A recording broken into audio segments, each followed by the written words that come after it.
Hello and welcome to this episode of the Skiff Meetings podcast, the podcast for curious event professionals embracing the future of business events. My name is Miguel Neves, and I'm the editor-in-chief of Skiff Meetings.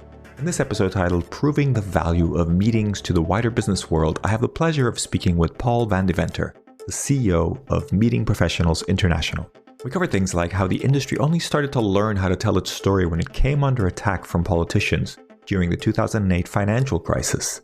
We talk about how the absence of meetings during the COVID pandemic really proved the importance of meetings. We talk about the value of local chapters, particularly when it comes to MPI, and with events like the European Meetings and Events Conference in Brighton coming up in March. We talk about why MPI takes risks at their events so planners don't have to do it on their own. And we talk about keeping an open mind about what MPI is and what it becomes, and allowing members to customize their journey with MPI. I hope you enjoyed listening to this conversation, and I invite you to check out the other episodes of the podcast. You can find these on our website or by subscribing through your favorite podcast service.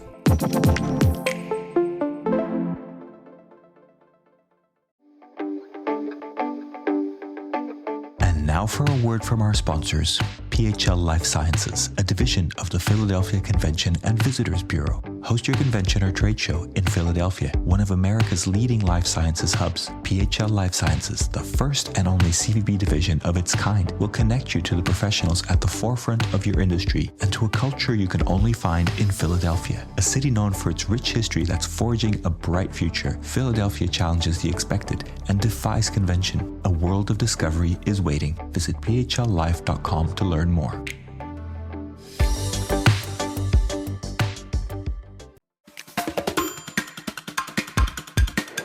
Hello, everybody. Welcome. I am delighted to be joined this week on the podcast by Paul Van Deventer, the CEO of MPI. Paul, it's really great to see you and have you on the podcast with us this week. Miguel, always good to see you. Happy New Year to you, and hope you and the family are well. Thank you very much. Same with you and your family. Paul, I don't think anybody in this industry doesn't know you, but would love to get a short introduction about yourself and how you got involved in the meetings and events industry, because I know you were an outsider until recently, but that is now, I think, 10 years. So give us a little bit of a kind of an intro of who you are and how you got here. Well, I've been very fortunate in my career to have some really fulfilling, exciting opportunities, and spent a good portion of my life in the corporate world, a majority of which was working with American Express for well over 20 years. And then I had some stops in the software industry as well as with healthcare, ending up with a startup company that we sold to Walgreens. Every one of those stops, I learned something, found interesting, and as a lifelong learner, really always have been seeking opportunities where I'm going to grow personally and professionally in them. And as the opportunity with Walgreens was winding down after we finished our integration, I received a call from a recruiter about the opportunity to lead MPI. And I really had no familiarity with MPI. I had done a little bit of business within business events during my days. I had 10 plus years in leading corporate travel within American Express. So we had some affiliation with business events, but it was not a primary focus for us at all.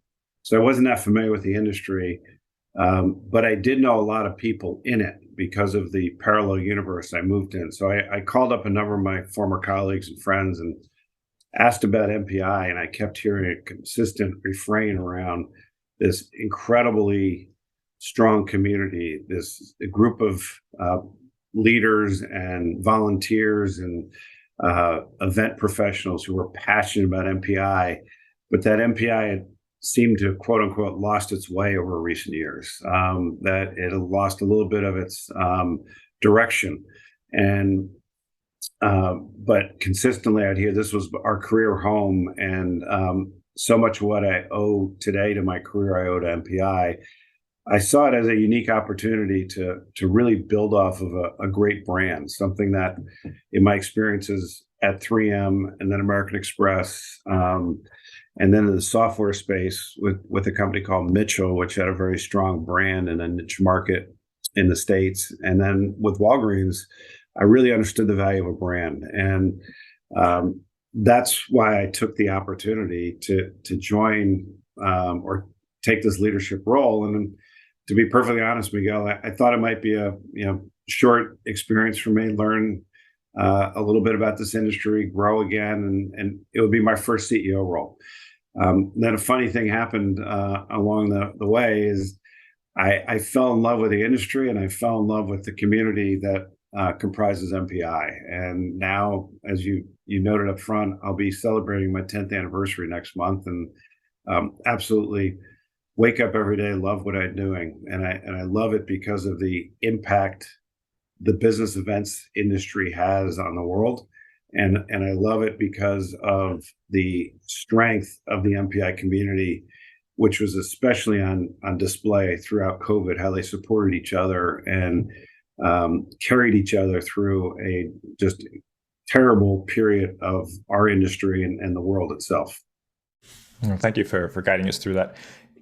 Take me back to when you were American Express. You mentioned there was some connection to the events industry, but do you remember what your kind of perception of the industry was, or what did you think it consisted of, and how does that compare to what you know now? Yeah, so when I was with American Express, we were the largest travel agency in the world, and we had two major segments within travel. We had a leisure business, and then we had our corporate services, which was mostly transient business travel. Within that transient business group, we did have a group business and an incentive business. And within our overall, if you look at American Express as an entire entity, the travel portion, while it was the largest travel agency in the world, was a small percent of American Express's overall revenues. And then within the two travel groups, then you split it in half, and then within the corporate travel, business events and meetings were a very small percent. So it was not an influential or an impactful part of American Express overall. But where it was impactful is we had certain customers who like to consolidate their business with their preferred providers. So we had some big corporate customers that we were doing their corporate business card with, their purchasing card with, and their corporate travel, and they'd say, as long as you're doing all of this, we would like you to also do our events and internal incentives. So there are some of my big clients that, with the teams I led, had a business events aspect to it and an incentive aspect to it. To be perfectly honest, it's not something that we were very good at.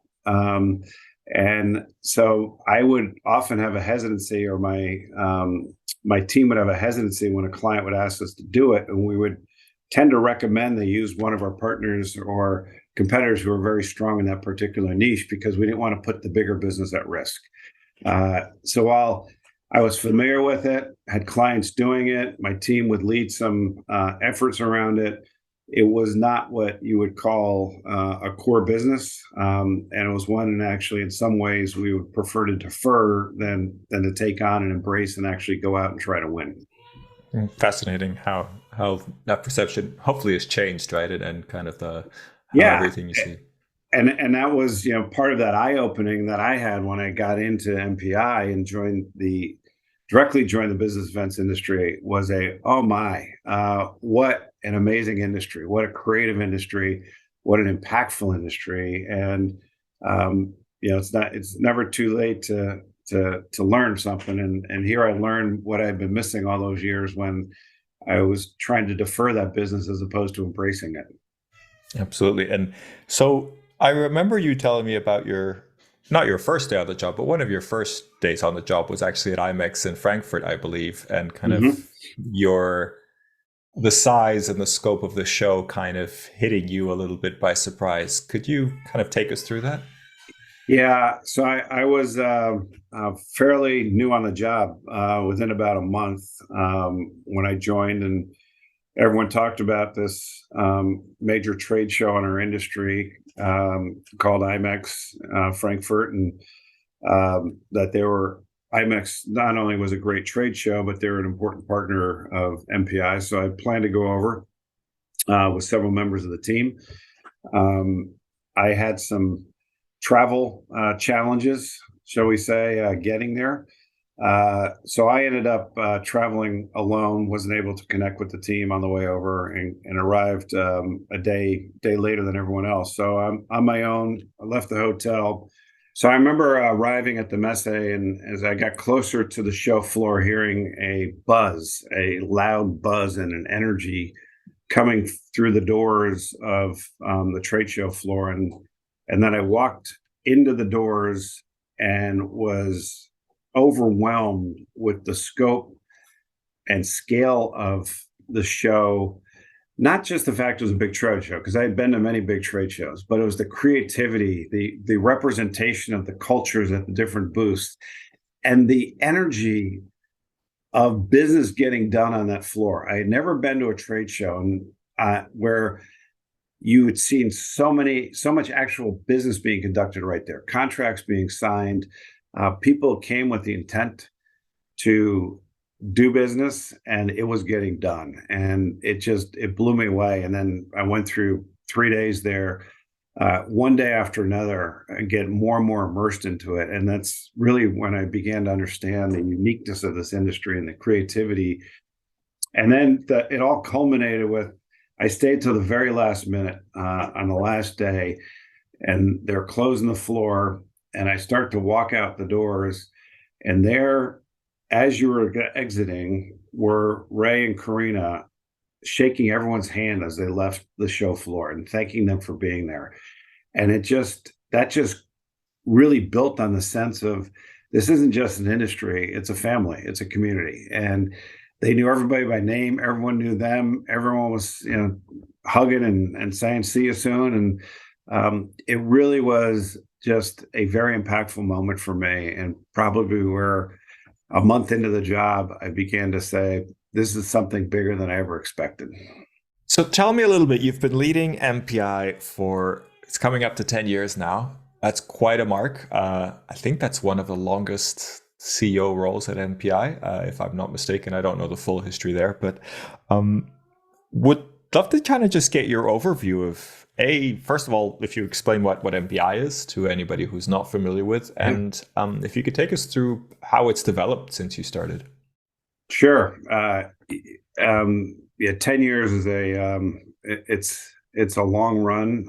I've been blessed to have that opportunity, and continue to have the support of the board and the community to stay in what is a very unique role. And I'm very conscious of the fact that it's an honor to serve in this capacity. And one of the things that I regularly try to remind myself, and I remind our staff at MPI, is that this is not our business. This is not our association.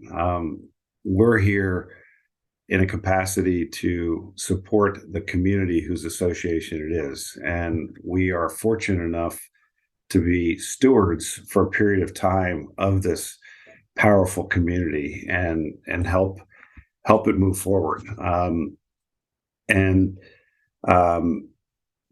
It's been an incredible experience for me to see MPI grow and expand, and what MPI stands for. So for those who aren't familiar, it's Meeting Professionals International. We are a professional association, which is different than a trade association. Professional associations represent and support individuals. Trade associations represent companies and or industries.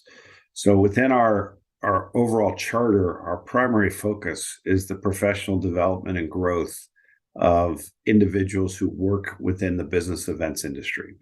The business events industry is, as I've learned, one of the largest industries in the world, but really has not done a good job over the past of positioning itself as such or building awareness of it. It's a industry that has a global economic impact well north of $1 trillion annually. It directly employs 25 million plus people directly. So these are numbers they're bigger than the automotive industry. They're bigger than the electronics industry when you talk about employment, when you talk about economic impact. So a very diverse, vast industry that has major impact on innovation, on economic growve, on social impact and change. And MPI. I just MPI, wanted to get your yeah. perception there before you go on. I've heard this quite a few times on the podcast, and I think it's definitely an issue. But do you have any insight into why you think that is? Why the industry has not been able to tell the story? And what I'm really asking is, do you think it's the fault of the industry? Do you think that there is a challenge there? Or is the industry by its own nature quite a hard one to explain and propel in that way? I think it's a combination of what you just asked. Starting with in the past, there hasn't been a focal or focus around the need to tell the story, and that didn't come out really until maybe 14, 15 years ago, when the industry came under attack. It came under attack from politicians as an industry of boondoggles, of parties, and potentially wasted resources. And there wasn't a recognition for what it truly was accomplishing or the importance of the industry. So with that, the industry began to coalesce a little more aggressively and proactively around, how do we tell the story of the benefits of in-person meetings? How do we tell the story of the economic impact, not just on local economies where these industry events are held, but broader on the economic impact and development of those who attend the meetings and what comes out of them, and began to realize or to articulate how every major change in the world has occurred in a face-to-face environment. Even the efforts of those politicians 15 years ago to curtail face-to-face meetings had to occur in face-to-face discussions in parliamentary buildings around the world as they were trying to cut back on meetings. So part of it was our industry may have never seen the need and hadn't made the effort. And part is, people they were attending meetings, they weren't thinking of it as a business event or a unique industry hosting the event. I attended a big trade show, which I would then see as, I went to something around my industry. I went to a manufacturing trade show or a printing trade show or a food trade show. So I saw that as part of that industry, not that the trade show itself is an industry. I went to an educational conference. I went to a sales conference. I went to a customer event. Always saw the individual attending sees those as related to the direct business that they were attending the event for, not as the event itself was an industry. So we really had to start to change that dynamic and begin to tell that story better. And there's still a long ways to go, but you look at some of these grassroots efforts like Global Meetings Industry Day coming up in March that have flourished over the last 10 years and begun to tell the ancillary partners, the educators, the politicians, the investors in this industry, the importance of it. And frankly, while COVID was a horrible period for the world and we went through a lot of tragedy, our industry optically had an opportunity out of it, which was the absence of meetings proved unto itself the importance of meetings. By not being able to conduct business in person, by not being able to bring organizations together, by not being able to attend trade shows, companies and governments realized what they had been missing and the critical nature of getting together in person and how that has so many benefits. So in some ways, coming out of the pandemic, our industry has done. COVID's done for industry a lot of what we've been trying to do the prior 10 years, which is to tell the story. Are you ready to celebrate your successes in the world of meetings and events? The Skift Meetings Awards are back for 2024, recognizing the most innovative business events companies across 15 categories, and we want you to be a part of it. Winners will feature on Skift Meetings, sending a clear signal to events professionals around the world that these are partners they can rely on. The final deadline for submissions is June 11th. We encourage you to start your submission today to secure the best entry rates. For more information and to start your submission, head to live.skift.com. I wanted to go back to your telling the journey of MPI since you've joined, where it was when you joined and where it is now. Okay. So when I came on board MPI, I think I mentioned earlier on that I talked to a lot of people about MPI, trying to learn about it, and I was hearing a consistent theme around the strength of the community, the powerful history, but that it had lost its way a little bit. And that really, when I came in and really started to dig into the business side of it, there were some challenges. MPI in some ways had lost its focus a little bit. There was a part of the core value of MPI is its community, and its community was built around a chapter network around the world.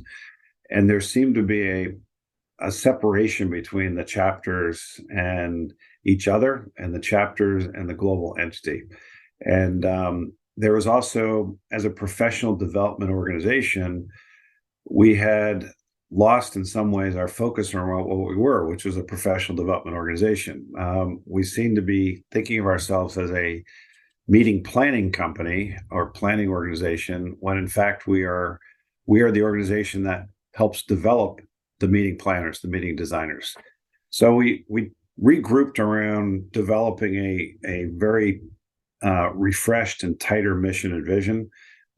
We developed a comprehensive but targeted strategic plan to get us back on track. And that was all built around understanding what we were here for. We were here to grow and develop those professionals in our industry, and to bring awareness to the value of this industry and to advocate for it while doing that. And to do all that by strengthening the community value of MPI, ensuring that our community is cohesive, that the MPI brand and experience, no matter where you were associated with it, would be consistent and at a high quality level.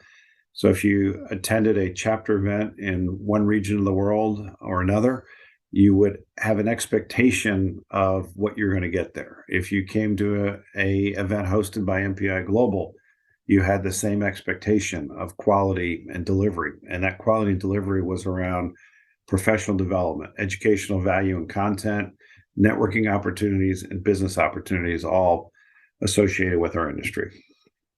Absolutely. So it sounds like you're trying to get the best of both worlds, right? The large global organization, but also the chapter grassroots level, and bringing that together in the best possible way.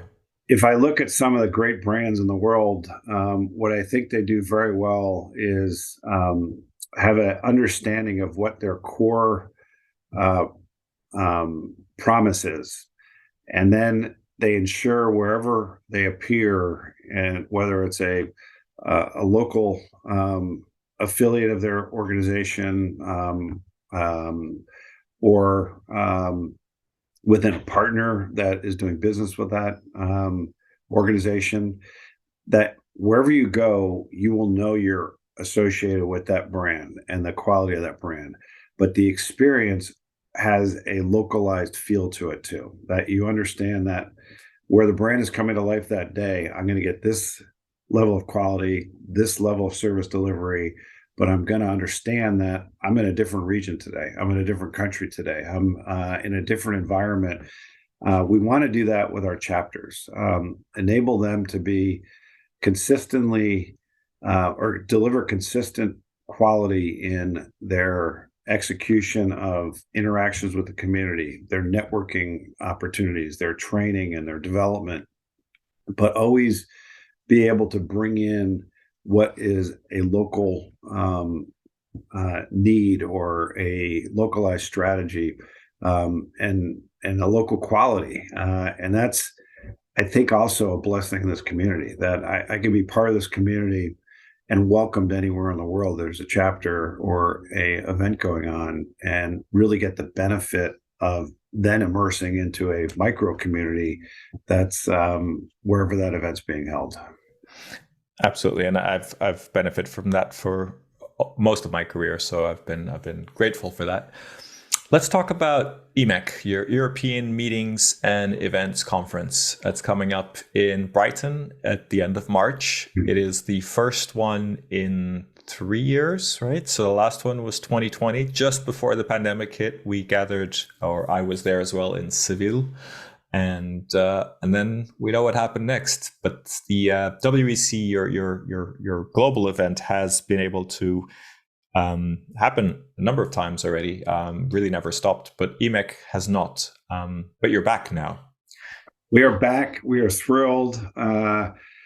We have deferred twice now a planned event in Brighton, which we're so excited to be bringing EMEC back to England. And importantly, Brighton is the home of our great strategic partner and friends from IMEX. So they'll be hosting us there. It's thrilling. And as you referenced, we were in Sevilla in February of 2020. A great event, strong showing from our community. And what we didn't realize, there was murmurs at that time about some viruses going around the world. And in retrospect, we were sitting in a bit of a hotbed, if you look back in history of how it broke out in some areas in Spain and Italy, and really began to explode across Europe from there. So we had a great event, probably fortunate in our timing of not being a month later or so, and we're able to do that. But then in that March timeframe of 2020, the world literally shut down. Travel shut down, was frozen around the world, and it opened over the next couple of years in various cycles around the world. And we just were not able to conduct an in-person European event because of the cross-border nature of that's required for our European conference, different than our North American conference. There wasn't a way logistically to execute it. So unfortunately, we had to defer. And we're just thrilled now that we're able to bring this forward. The focus is on the future. We want to put the last few years behind us. We're seeing a healthy industry. We're seeing a industry that has come out of the pandemic with a new sense of innovation and creativity. And that's what we want to bring into what we do together in Brighton in March. Talk about the future of our industry, talk about how to design and bring to life events differently in a new environment, and how to leverage some of this equity we built over the last few years of organizations and governments understanding the value of face-to-face and the need and return on investing in face-to-face meetings. Great stuff. Looking forward to the event. Is there anything in particular about this event that you see is very different from previous EMECs? I know we're always talking about future and then kind of how to do things differently. Well, one of the things we began to do a couple of years before the pandemic shut down EMEC is really pulled MPI Global out of the design and execution and turned it more over as a localized event. And we are really building off of that in a significant way when we come to Brighton. And what I mean by that is we were in The Hague the year before Sevilla, and that was completely developed and put forth by our Dutch chapter. In Sevilla, the majority of the event was designed and executed by a local designer, and the host committee, made up mostly of people from the Iberian chapter, put on the event. And we're now taking that even further, where our global team is very hands off from the design and the theming of EMEC, and letting the execution occur in a localized way so that it is for our European community. This is critical to bring our European community together, especially now after a 3-year absence. And we want an event that feels that they have a sense of ownership to it, and that it really resonates with what's happening within the European community in the marketplace. We'll have a maybe 10-15% of attendees that come from other regions, but the majority of our attendees are from Europe. So we want to make sure the event is designed by them and for them and delivered by them, and then they can really have a sense of pride in that ownership of it. Thank you for guiding us through that. Now, I want to talk a little bit about WEC, your World Education Congress. That's happening in Mexico this year, in Cancun, Riviera Maya. First time outside of the US and Canada, I believe. I think that's a bold move. Why that move, and why Riviera Maya? Well, our World Education Congress is historically a North American event, and technically, geographically, Mexico is part of North America. Mexico, continental U.S., and Canada make up North America, and we've done 40 plus World Education Congresses. About a quarter of those have been north of the border of the U.S. and Canada. We also used to do an annual trade show called PEC, and that has been held in Mexico in the past. So while it's the first time we're bringing World Education Congress south of the U.S. border to Mexico, it's not the first time we've done a significant signature event in Mexico. And we don't necessarily look at it as moving outside of our traditional marketplace, because Mexico is a core part of that economic region.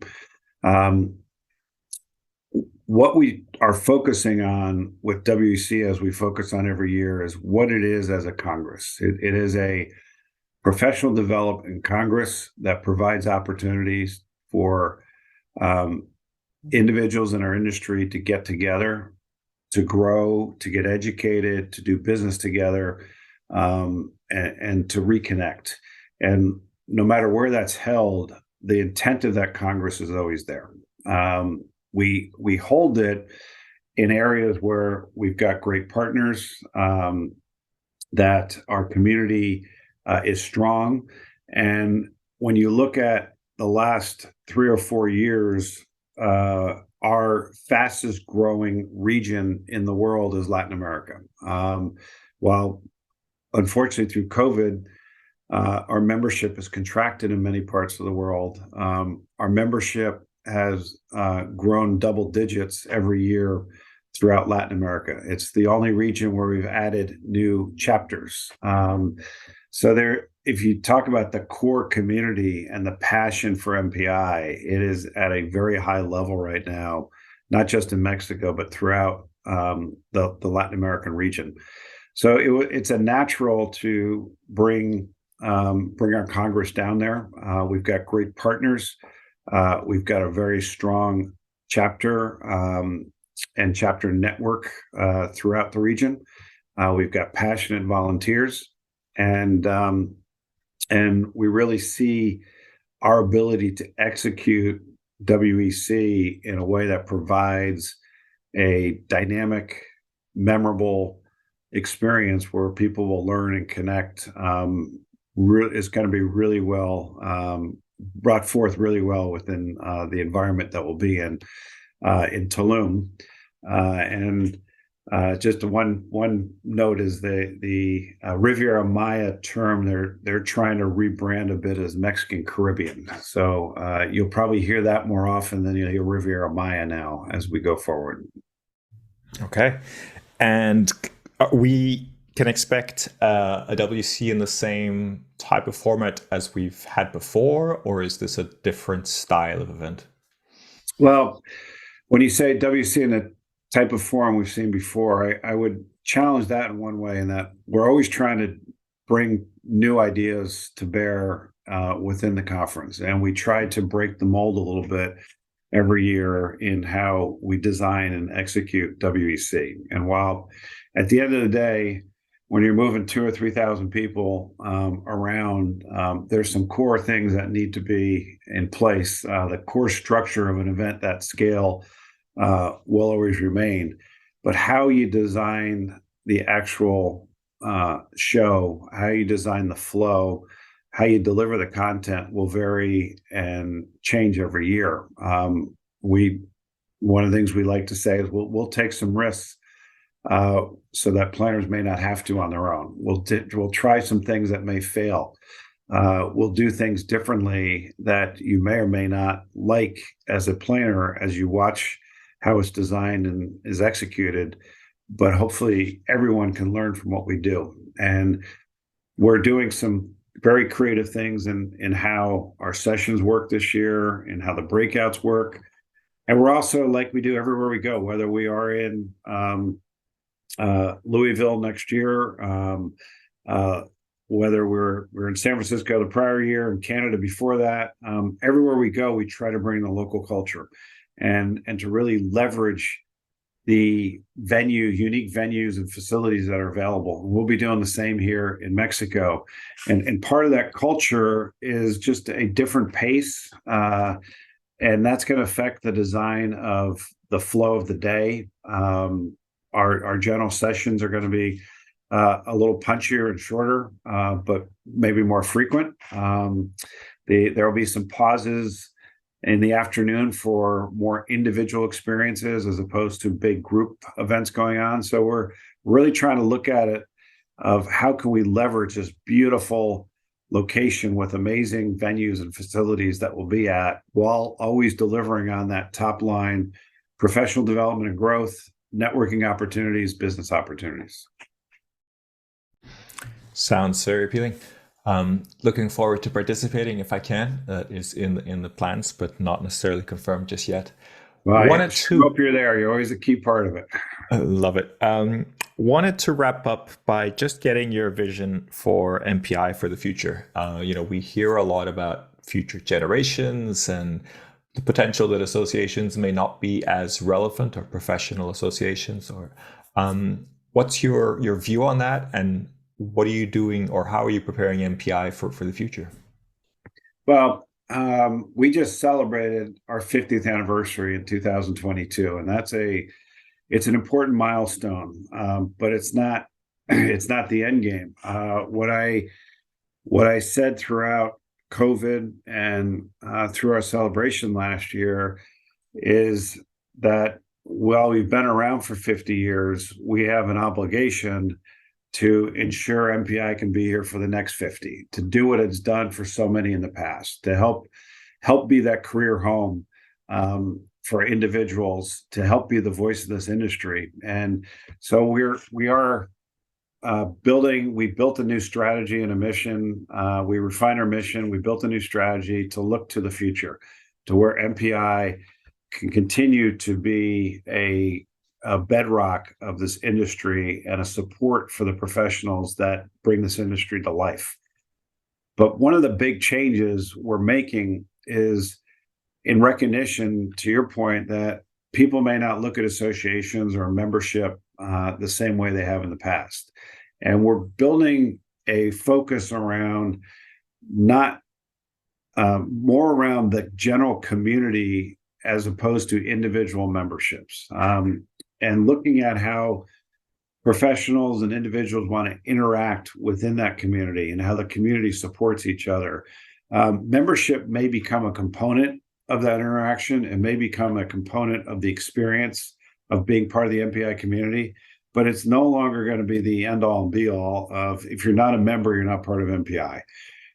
There's new generations, new professionals in this industry that will look to a group like MPI for those connections. They'll look to us for their professional growth. They'll look to us for general resourcing. They may not become a member today or tomorrow. They may not become a member ever. But what we want them to be is active in this community and to look to MPI and those colleagues and friends in MPI as their family. And that's how I believe we're going to be around for another 50 years, that we build off of the strength of this MPI family, the MPI community, and let that community, as I said earlier, this is the community's association. Let that recognition be at the forefront and let them deliver for each other what is fulfilling and ensure that they're getting value by getting together, connecting, and doing business with each other. Sounds like a very open-ended approach and kind of open to different approaches, right, within that. So it's not necessarily a one-size-fits-all. That's exactly right. And that's one of the things we're very focused on and cognizant of is while MPI is a strong brand unto itself, we want to make sure we're not a homogenous organization, that we're allowing a platform for everyone to engage on and engage in, and that you can customize your journey with MPI. So we're ensuring we create opportunities for sub-communities to develop within that bigger community. That, you know, if I want an experience that is focused around myself as a event designer in a particular field, I want the opportunity to also interact with others who might work in different fields or industries, or interact with people who may look like me or look different than me, and may have different focuses outside of our industry. So we're looking at how you can create a number of organic communities that nurture themselves, curate themselves, and allow you as an individual to pick which one of those communities you want to associate with within this broader MPI umbrella. We're well down that path of working with partners and alliances to get them engaged on our platform. We're well down the path of launching our communities and our community networks. We've launched it during COVID. What we haven't done yet is open it up in a very broad way to non-members, which we'll be doing this year, so that anyone can interact within these unique MPI communities, whether or not you're a member today. And that's a big step for us. And really, I think is the backbone of how we're going to continue to grow and have an influence and impact in this industry going forward. Well, thank you very much for taking us through this. I think it's a very interesting plans, and we look forward to following that journey and kind of understanding what lies ahead, which I'm sure is interesting for everybody. Paul, thank you so much for joining us today and being so open about your plans around MPI and the events and everything around what you do. We appreciate that. And I hope everybody listening enjoys learning more about MPI and Paul's journey as the CEO of MPI. So thank you very much from us to you, Paul. Always enjoyed chatting, Miguel. Thank you. And really look forward to seeing you in Brighton and hopefully in Tulum as well. And appreciate everything you Skift do for our industry, bringing awareness and advocacy for the industry. And it's always great to chat. Thank you for your time. Take care.